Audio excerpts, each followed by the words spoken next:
We're back with another episode of Mommy Wines with your favorite wine mom, Emma Dawn. Tune in while she shares her motherhood experiences, introduces you to motivational and empowering special guests, and sips away your sins. In the Mommy Wines Confessional, mom life can sometimes get lonely and overwhelming, so she created this relatable, inclusive, and supportive space for us to be ourselves. Let loose, enjoy a glass of wine, and laugh. Get ready for today's episode.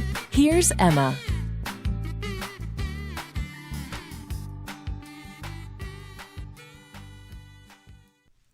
Hey wine moms, do you love wine? What about free wine? Or wine being delivered straight to your door, completely hassle-free? Oh, I know you do, because we are on the same page. The sponsor of this week's episode is, of course, my favorite Napa Valley wine company that gives back, and that's One Hope. Currently, through your sips, One Hope has been fortunate enough to donate over $7 million to charitable causes around the globe, such as Alex's Lemonade Stand, a nonprofit on a mission to find a cure for childhood cancer, or Charity Water, an organization dedicated to bringing clean, safe drinking water to communities around the world, and so many more. One Hope has an incredible wine club that brings the carefully and thoughtfully crafted taste of Napa directly to your door. You can select a curated box or even customize one of your own, or place a one-time order. The more you sip One Hope wines, the more rewards you earn, and those are redeemable for discounts or giftable to an organization of your choice. You could even host a wine tasting fundraiser to support a cause that's close to your heart. To do that, all you have to do is shoot me an email or DM me on Instagram.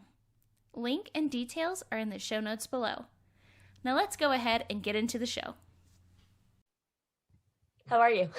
Good. How are you? Good. Does my audio sound okay? I don't have a fancy microphone. Oh, it sounds fine. Okay, good. I love the fact that I have switched these recordings. I used to have a co-host, and now that I no longer have a co-host, I switched all the recordings to Zoom. So I'm able to chit chat with more people, not just people who live in my town.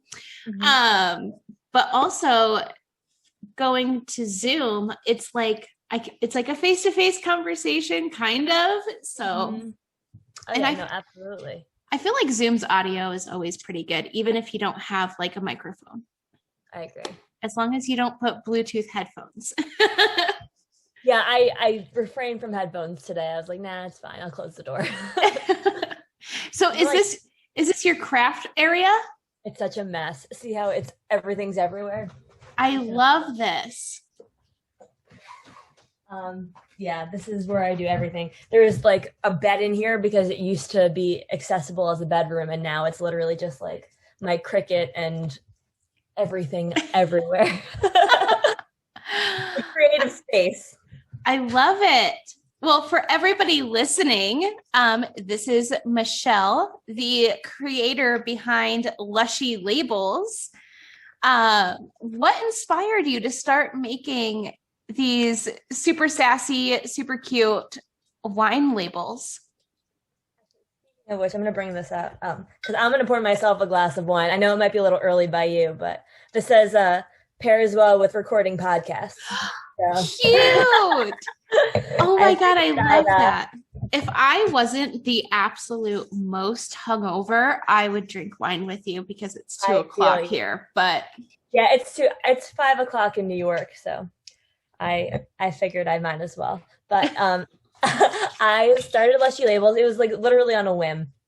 I got engaged in August, and a couple of things. So the first thing was people were giving me somebody gave me a wine label set on wine, just when you buy your dress, something like that. And then I wanted to have wine labels when I gave them to my bridesmaids of will you be my bridesmaid, and put a wine label on it. But I couldn't really find something that was perfect. And so I was like, I feel like it would be cool if I like made my own. And so I researched everything and I like tried to figure out like logistically what would happen. And it literally was a turnaround time. I realized I need to buy a Cricut, I need to buy a good printer. And like in about a month, it went from an idea to an Etsy shop. Oh my gosh, I love that. See, Yeah. I have a similar problem. I have all of these like ideas in my head, especially when it comes to graphics. I think I've rebranded the podcast like 4 times because I have these ideas in my head. And when I shop around and when I look for stuff, it's kind of hard to like get exactly what you want. So I love that you're just like, oh, screw it. I'll just do it myself. And now you have everything you want all the time. Yeah. And I can make them for anything or any occasion and make words and put them together. So obviously the podcast is audio. So explain to everybody what the wine labels are.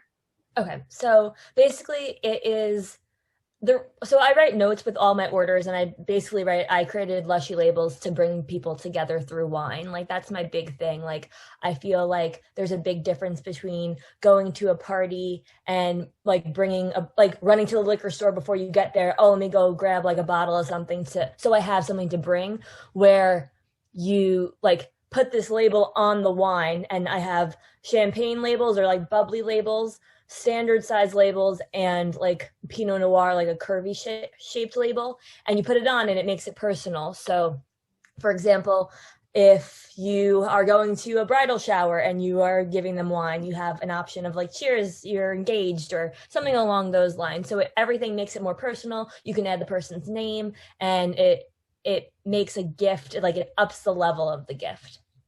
I love them. I think they're so cute. I found you through Admire Vine. I always say Admire Wine, but it's Admire Vine because she posted some of the labels on her Instagram story, and I was like, that is the freaking cutest thing. I have to talk to her. Aw, thank you. You're so welcome. Hey, wine moms, working moms, corporate moms. Don't want to be in debt moms, children or older moms, gotta pay for college moms. All moms, listen up. As the cost of living rises, debts increase, in the pandemic of 2020, more and more families are looking for professional yet flexible career opportunities. I have been asked so many times how I am able to be a solo, homeschooling, stay-at-home mom, and it's all because of bookkeeping. Yeah, you heard me right. Bookkeeping. Now, it may not be overly thrilling or an adventurous, flashy career field, but it's safe, secure, dependable, in demand, and how I have been able to support my son, our lifestyle, and survive the lockdown while also having the flexibility to travel, explore, and spend more time doing the things we love. As more people get creative, tech startups take off, and more companies being open to the idea of outsourcing their administrative positions, this gives women like us the opportunity to earn more, work less, and around a schedule that accommodates all of our other spinning plates. As the head of my business financial services and development firm, EDJ Consulting Group, I have created the Home Bookkeeper Masterclass, where I share with you all of the lessons that I learned while starting and scaling my very own remote bookkeeping business. Become a home bookkeeper today. The details on how to enroll are all in the show notes below. I'm like such a creeper right now. I'm like scoping out all of your craft. I want to be a crafter so bad, but so those are on like the labels and stuff over there. That's like shipping materials. I have a closet full of shipping stuff. I'm gonna drop stuff. I have orders all over the place, and so those little frame things are like what I use for my Cricut to cut things out. So they're just everywhere. It's a mess, but this is like my one little room of messiness, and then the rest of the house is terrible. I love it. I want to be a crafter so bad, and there's been multiple times that I've thought about getting a Cricut, but I'm like, I watch the videos on the Cricut on Amazon or whatever. It like does like the little video overview. And I'm like, that thing has so many capabilities. Insane. I don't even know where to start. But I'm like the worst at crafts. I've tried to be like a Pinterest mom and like do cute stuff, especially when we started homeschooling, and it was just not happening for us. Like I get so frustrated because everything, it looks so cute on Pinterest, and then I try it at home and I'm like, what the heck is this? It's like falling apart, like a clown's eyes coming off, like it's a disaster. I feel like you just have to like work towards it, and like I feel like as you keep going you get better, but my first couple labels were not cute at all. But I'm starting to like get into like the more crickety stuff rather than just cutting out like my labels. I'm like, this is what I was like doing for Mother's Day, like cups that have like vinyl lettering and stuff like that. So I'm gonna start like utilizing that on my page a little bit more, maybe selling some like tumblers and glasses and stuff. But right now labels are taking up a lot of my time, so I don't have to worry about that. Well, I can only imagine the amount of orders you have to process in a month, because I love that it's personalized. I'm a sucker for anything personalized, or especially like One Hope, which is the wine sponsor of my podcast. They came out with these like mini bottles, and I've seen pictures of people who have taken the mini bottles and they've like covered up the One Hope label and they've personalized it. And they have them like sitting in like buckets at weddings, like those, like if it's like a rustic wedding, they have them sitting in like little ice buckets. And I'm like, oh, that is the cutest thing. Like I would keep it and take it home. Yeah, absolutely. And I think people appreciate that too, because it makes it like more yours rather than just a regular like standard bottle. Absolutely. So one of the things I heard you mention is that you like to bring people together through wine. And it's kind of what inspired my podcast. I like to just have conversations with women who are like in business or moms or whatever. Just having conversations is like one of the biggest things. Like I get messages all the time that are like, oh my God, I love this episode. I shared it with my friends, all this stuff. And they're like, especially when it's like women or moms, I feel like there's just so many people out there who like act like everything is perfect. And this is like the anti-perfection podcast, I feel like, because we have a segment called Confessions.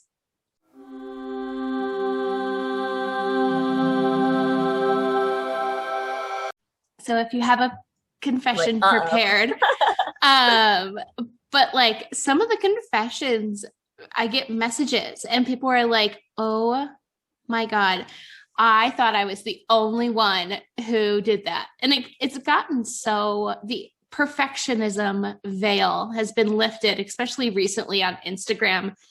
I feel like through the pandemic, it really pushed that, because like there was so many reels of like women just like drinking wine in their kitchen sink. And they're like, oh my God, I want to leave my house. Or like, my husband's annoying, or my kids are annoying, or like all this stuff. But wine has just been such a big part of that. I agree. Absolutely. Especially during the pandemic, because I think most people definitely increased their wine drinking while in quarantine. For sure. Oh my gosh. If there was an industry to be in during the pandemic, wine is definitely it. I saw something that millennials just like became like the highest, like the demographic that purchases the most wine now. And I think a lot of people are just like in like that 30-year-old range, or just like, I'm done. I just need to drink wine. I love wine. It's so okay. Back in the day, and why I'm suffering today is I am like rough. I went across the street to this restaurant to pick up food and meet up with a friend. And while we were there was only like 4 other people, because it's like Memorial Day weekend. So nobody is like everybody's out camping or like barbecuing. So there was only 4 other people in this restaurant. And it like closed early because there was just us, like nobody was there. So they're all like, we're going to go to this towny bar that's like up the street. And they're like, you should come. And they are probably already drunk. I have no idea. But they're like, you have to come. You have to come. So I went and like hung out with them. And they kept ordering shots. And they weren't like just shots. They were like fruity, like neon red. I don't know what the hell they were. I won't do you wrong like that. No. And that is why I love wine so much. It's because like now that I'm a mom, I feel like I feel like your whole body, your DNA, your just everything changes after you have a kid. So like back in the day, or maybe I just got older, who knows? But like back in the day, I used to drink like Jameson and ice. And now just the smell of Jameson like grosses me out. I'm like, no, absolutely not. And, but like having a glass of wine or 2 at night and like watching, I don't know, Real Housewives of New York and like just hanging out, it like relaxes me. It's not like high party mode. It just like, it's my chill zone. Yeah, it like brings you down a little bit. I also think it's like a self-care moment, right? Like especially if you're like watching something on TV or just like that's like time for you, which I think is important, especially these days because I feel like you don't really get a lot of like downtime. Oh my God, I know. That's one of the things I kind of secretly loved about the pandemic is that like, because when the pandemic first started, we were still over in Salt Lake City. And it was just hustle and bustle all the time, like running around, going downtown, like, it was awful. And then the pandemic happened and I'm like, are you serious? You're going to force me to stay at home and not get dressed and like have all of my groceries delivered to my door? Like, sorry. Oh, please don't. No, yeah. Oh, please. Oh, that's horrible. I feel you. I think like when I started working from home during the pandemic, I initially thought it was an amazing opportunity to just be home all the time rather than being at work. Like some people are like, oh no, I want to be back in the office. From day one, I was like, no, this is great. I want to be. Those people are crazy. They're not our people. No, absolutely not. I love being around people, but if I can work from home and not have to get dressed or commute, that's it. I'm back in the office, but what a bummer. I'm so sorry for you. No, I left corporate finance and took my home bookkeeping business full-time and fully remote over the pandemic. And I'm never, ever, ever going back. I'm like, I don't know how to live any other way now. Like, this is my life now. I feel like that reel when they're like, I'm obsessed with it and it's okay. I'm like, yeah, I'm obsessed with working at home because my everything got cheaper. I fill my car up. I have like a smaller SUV and I fill it up once a month, maybe. Oh, that's great. And then like, I put the progressive snapshot thingy in my car to like see if I could save money on my car insurance. And it went down by like $67 a month. Wow. And I'm like, oh my God, like everything is cheaper except for like groceries. Like I buy way more groceries now. But like, I don't have to pay for daycare. When I was in Salt Lake and I was working downtown, like in a corporate building, I had to pay for parking and it was like $9 a day. What? Yeah. Oh gosh. That's so rough. We got like a little reimbursement. It was like they paid like half of our parking bill, but I'm like, it was like $9 a day to park because I had to park there all day and the parking lot was like under a mall. So it was like mall parking and like normally I think it's like $3 for like I don't know, 3 hours or something like that, but I was there all day. So it was like $9 a day for me. And I'm like, I don't have to pay parking. I don't have to like sit in traffic. I don't have to pump fuel in my car, like ever, pretty much, barely. Yeah, I'm like, fantastic. So much stuff has like, I feel like it's like cheaper, I think to stay at home. Oh yeah, I agree with that. Except for all the wine that you end up drinking. I know. Like, that ups. I think like my Can you see that over there? Okay. There it is. So the collection. So I am saving all of my empty, I don't know if you can see them, all of my empty bottles I've been putting up here. And like my fridge is stocked. And over the pandemic, I feel like companies were really like giving promotional products to people to like post on Instagram, because social media, like the amount of time people spend on social media now is like tripled compared to what it was a couple years ago. So I have like a bunch of spiked coffees. I have like a bunch of wine in my fridge, and I want to do like wine bottle crafts. I'll have to let you know how it goes, because I told you I'm not very crafty. But I really want to make a chandelier. If you need them. Really? I want to make like lamps, and I want to make a chandelier. Have you seen the wine chandeliers? No, I haven't, but that's so cool. So I want to do it with like metal rope and like a piece of like raw edged wood, and then have the bottles hanging down like a couple different lengths. I've seen them all over like on, I don't know, I look them up on Google, but they're all over like Pinterest. And I was going to order one because me and my son were building a house. And I was like, oh, that would be perfect to put like over our island.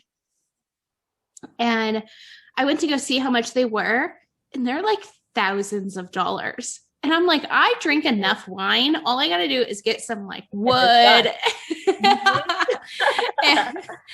and one of the things I love about One Hope, I think you can see it up here, is that all of their bottles have this like white thing around the top. And they're all like, most of them are clear, because I drink Pinot Grigio, which I don't only drink Pinot Grigio, but it is my favorite. Every time I order a case, I'm like, okay, 4 bottles of Pinot Grigio and 2 of everything else. But I've been having a Blanc lately. Like Pinot Grigio, I'm like, it's okay. Sauv Blanc is my white wine of choice these days. I love Pinot Grigio. I never did until I don't know if you're a reality TV junkie like myself, but Vanderpump Rules. I want to watch that. I've heard very like the show's crazy. It's so crazy, and it's over now, I think. So if you find it, you can just like binge the entire series. But there's this part where Stassi Schroeder like leaves the restaurant to go to New York to like follow her boyfriend. And they end up breaking up. So she comes back to LA. And this girl, Sheena, like she's not very close with. They used to have a bunch of drama. And there's this one scene where she's like, I don't know what I did to you, but I'll take a Pinot Grigio. And I'm like, I've heard that. You're like, done. This is my wine now.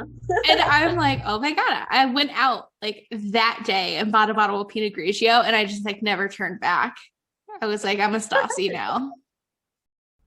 If you have been listening for a while, you may already know that my nonprofit, Sterling Lives, has finally been approved, and we are now going through the long, nerve-wracking process of funding. Our mission is to assist the youth aging out of the foster care system while they transition into adulthood. Through sustainable tourism, youth are able to earn an income to save for their futures, live in safe, eco-friendly, and affordable housing, focus on mental and physical health, attend group workshops, higher education, and career training. Our goal is to grant youth a safe place to heal, focus, and grow. Though federal funding opportunities do exist, we still need your help. Our GoFundMe link is included in the show notes below. Any and all donations, link shares, and Sterling Lives merchandise orders are greatly appreciated. And of course, feel free to give the Sterling Lives organization a follow on Instagram. There you can stay up to date with news and all that we have going on, along with future builds. Thank you so much. I like that. And now every time. And now you have a quote for it too. I know. She has these, what are they, GIFs, I think? GIFs on Instagram. And like every time I drink Pinot Grigio, I always post her little like cartoon thingy from Instagram stories on there. And it's like, I don't know what I did to you, but I'll take a Pinot Grigio. Like, she's such a bitch. But, oh, it was so funny. I feel like I have to start watching more TV.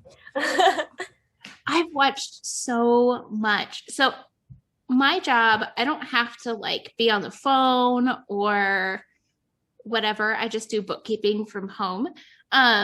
So I always have the TV on, and normally I have a show that I just like I've seen before, like Friends or Gilmore Girls or something like that. Or Vanderpump Rules. Cause like, I just can't not watch it.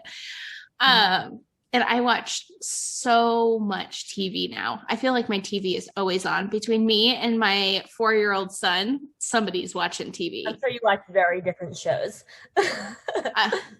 Yeah, except for I've noticed I've caught myself a couple times at like he'll leave or he'll go to bed or he'll be in the shower and I'm still watching like Blaze and the Monster Truck Machines. And I'm like, why am I watching this? What am I doing?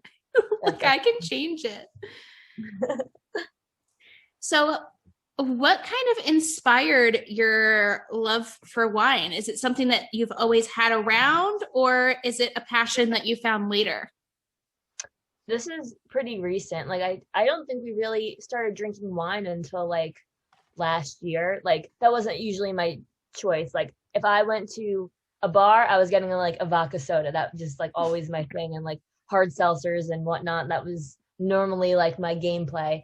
But then I think like probably like beginning of 2020, we started drinking wine more regularly, mostly as like that relaxing, like end of the day, like whatever. And then the pandemic hit and it was like a lot of wine all the time. And we started going to some wineries and whatnot. And I just think as that progressed, I became more of like a wine drinker. I realized it was like, I didn't have like a headache after I was drinking wine or anything like that. Whereas like if you're drinking liquor, I can have like, if I have like 2 liquor drinks, I always like wake up and I don't feel great. Whereas if I drink wine, I can usually like bounce back a little bit quicker, which I like. So I think that has a lot to do with it. Not if I drink a bottle of wine, that's not going to do anything. But if I have like a glass or 2, it's not going to kill me, you know? Yeah, I love that. That's one of the things I love about wine, because I'm just like, I think there was just like a reel I saw the other day that was like, you want to know what I love that I learned when I turned 30?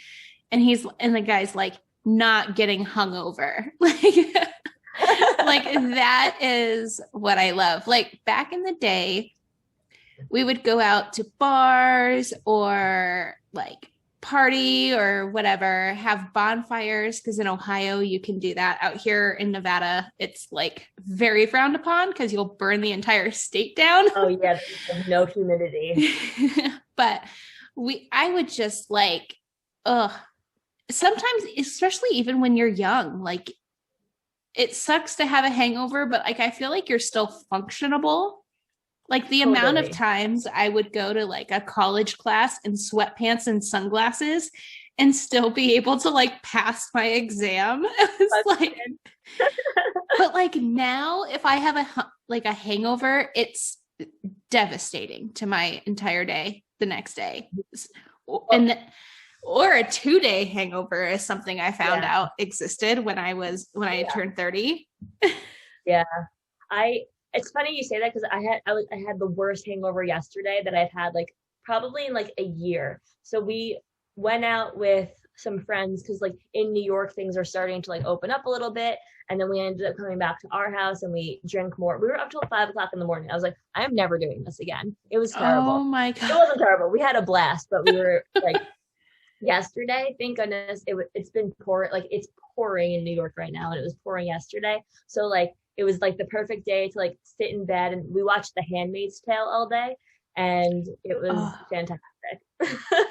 How do you get through The Handmaid's Tale? Because everyone, I think it was a couple years ago, I don't know what season they're on now, but everyone was talking about it. Advertisements were everywhere for it. Everyone was talking about it. So I was like, oh, my show is done. I'm going to check out Handmaid's Tale. And I think I got maybe 4 to 6 episodes in, and I'm like, I can't stomach this anymore. Like, I don't know how people watch it. No, I understand that. We watched the first season. We just finished the first season. We're on the second. It's really, I feel like you have to just like disassociate what is actually happening from like this isn't real kind of a thing, because can I curse? Oh yeah, go ahead. I was like, that show is fucked up, like really fucked up. It's so fucked up. Yeah, there's some crazy shit that goes on in that show. So I definitely understand why people wouldn't be able to watch it. It's entertaining, but like sometimes you can only watch so much at a time because of how heavy it is. Oh, it's so heavy. Yeah, I've thought about giving it another chance, because people say like, oh, you know, like towards the end of season 1, it really gets good and like everything and whatever. And I'm like, and they said the same thing about Breaking Bad. I don't know if you guys watched Breaking Bad, but it was like, they're like, oh yeah, it's really slow in season 1, but it picks up. And I'm like, I don't like these shows where you have to like suffer through it to get to a good part. And I'm like, if I'm investing 12 hours of my life into a show, like I want it to be good. I don't want to suffer through it just for the backstory to get to season 2. But people are still talking about Handmaid's Tale. And I'm like, I might have to try it again. Yeah. I recommended it to a friend of mine, and I think she only watched like 2 or 3 episodes, and she's like, I can't do it. Yeah, it's a lot. I don't know. I like Elizabeth Moss, and I think for the most part, I'm like, I just disassociate it from it being an actual thing. But it's definitely terrible in some regards. People say the same thing. Have you seen Outlander? No, I haven't. Now that is a good one. I highly recommend watching Outlander. That'd be our next one then. That has to be your next one. It's definitely a show that you can also watch like with your fiance, or did you already get married? Fiance. Mm-hmm. Because it's not like a girly show. It's like a show that you guys can watch together. So I think that's fun. But that is like about like the 1700s, I think. She went back in time to like 1742. Oh, okay. And there's like gore and people getting like their limbs chopped off, which I'm like, I don't mind that. And there's a lot of like just assault. Poor Claire is like just brutally beaten like every episode, it seems like. And I'm like, oh, geez. But that was a show, and people are like, how can you watch Outlander and you don't watch Handmaid's Tale? And I'm like, I don't know, but I was like, I was really into Outlander. I think it's all like the sexy Scottish, the Jamie Fraser, the Sam Heughan plays this like Scottish Highlander. And I'm like, well, I will watch anything Sam Heughan is in. He's now in this new like anything with him, I'm good. Yeah. Anything. It's funny because he's in this new show or a movie called like Red something or other. It's like some, I don't know, war movie that I would normally never watch, but I'm like, oh, I will request it on Stars. I'll just watch it because he's in it. I understand that totally. But yes, let's go ahead and get into confessions. I will sip away your sins with my Sprite because this is settling my stomach right now so I don't die on Zoom. I need an example. I need to like get myself into like what I should be talking about. So a confession can be like an embarrassing story, a mistake that you made. Mm-hmm. All right. So there was one time, this is my embarrassing story that I tell people that it's so embarrassing, it's stupid. So there was one time I was like, we were going to go to a Yankee game. So we take the train to the Yankee game, and then we normally get like the little, like the little bottles of liquor that you like take on the train with you. Oh, so, yeah. Like they're called nips apparently. And I had just learned that term, and I wanted to sound cool. So at the liquor store, I called the liquor store and I was like, "Hi, do you have any tits?" I said tits to the guy in the liquor store, like on the phone. And he was like, "Excuse me?" And I said, "Do you have any tits?" And the guy was like, "No, we don't have tits." And then I realized that they're called nips and not tits. And then I just hung up the phone. So, yeah, I feel like that's a little embarrassing.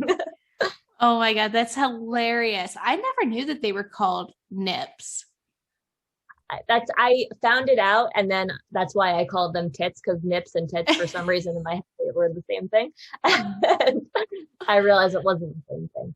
But oh my God, that's funny. I don't know what else they could be called. I just call them little bottles, but I guess nips is official term. I don't know.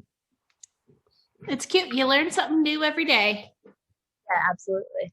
You heard it here first, people, if you didn't know already. But now I feel like I'm gonna try to sneak on like rosé or whatever on the trains. No more alcohol in my drinks. It's definitely feeling better. So we in Cleveland, somebody just asked me to do a Cleveland slang. So I'm probably gonna record that later and put it up on Instagram, like IGTV. But we have this thing called the Rapid, and it goes all the way from the furthest south, I think, suburb.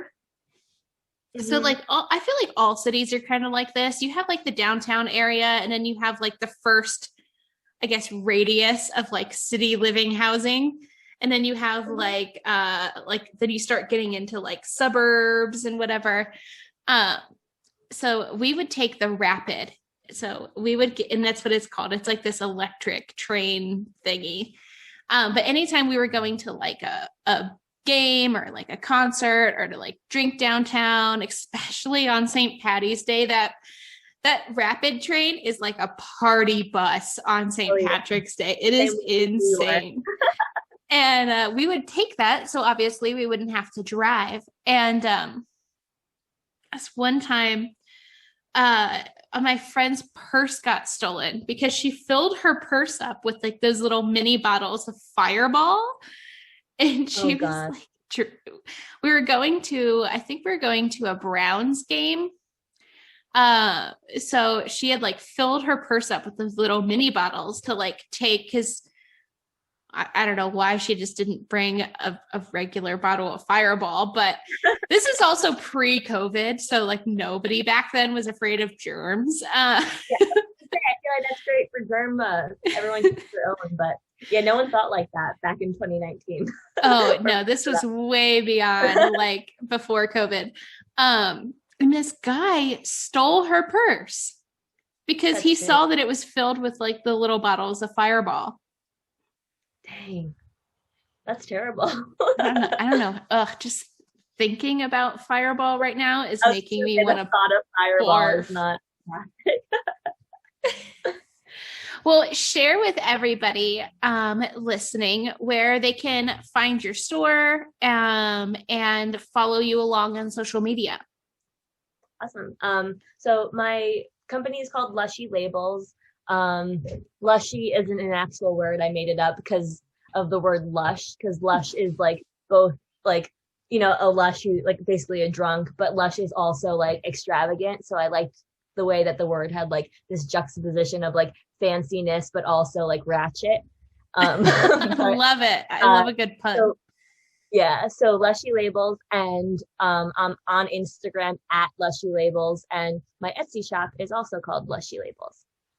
Fun. I'm so excited to try them. And then do you do custom? Like if somebody were to send you like a photo, could you do? Mm-hmm. So I do photo labels, I do custom labels, like whatever font you want and whatever like that. I also do like semi-custom labels. So like for one of my best sellers right now is like an engagement label. So it's basically like the design is already made, and then you just add like the couple's name at the bottom. So it's personalized, but you don't have to like worry about the design. It's just like me adding the name and printing it out. So there's a couple different options. And then there's like fully custom, where you just basically like work with me to create your own label, or photo label, same thing. Oh, so cute. I feel like there's two types of people in the world: people who have gotten engaged, and then people who have gotten divorced through the pandemic.